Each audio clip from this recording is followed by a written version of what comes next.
Program 3 juta rumah. Peluang atau risiko baru untuk pasar modal? Backlog perumahan adalah kesenjangan antara jumlah rumah yang tersedia dengan jumlah rumah yang dibutuhkan masyarakat. Berdasarkan data 2023, backlog perumahan Indonesia mencapai 12,7 juta unit. Inilah asal-usul program 3 juta rumah. Apakah akan menjadi peluang atau malah risiko baru?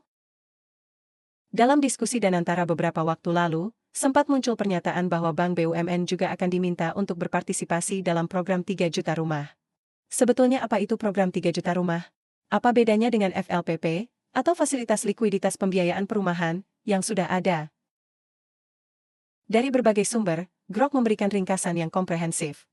Intinya FLPP lebih ke pembiayaan, dan 3 juta rumah ke pembangunan rumahnya dengan perincian 2 juta rumah di desa dan 1 juta di perkotaan setiap tahun selama 5 tahun.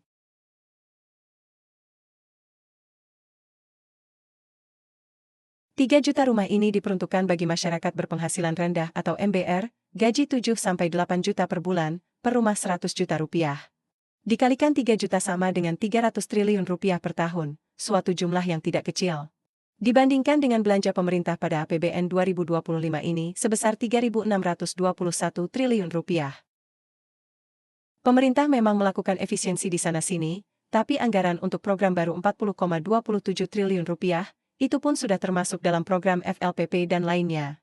Jelas sumber pendanaannya masih sangat jauh dan untuk 2025 ini belum memungkinkan untuk membangun semua dengan anggaran yang ada.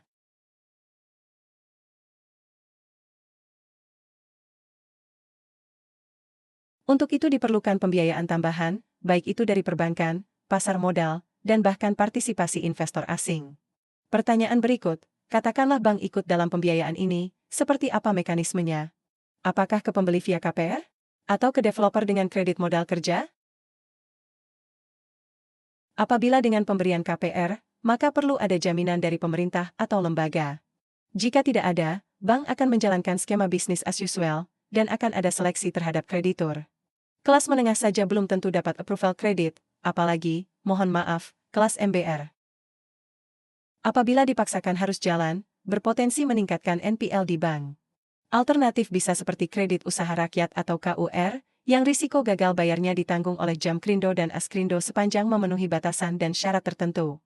Jika ada skema serupa, bank akan lebih berani.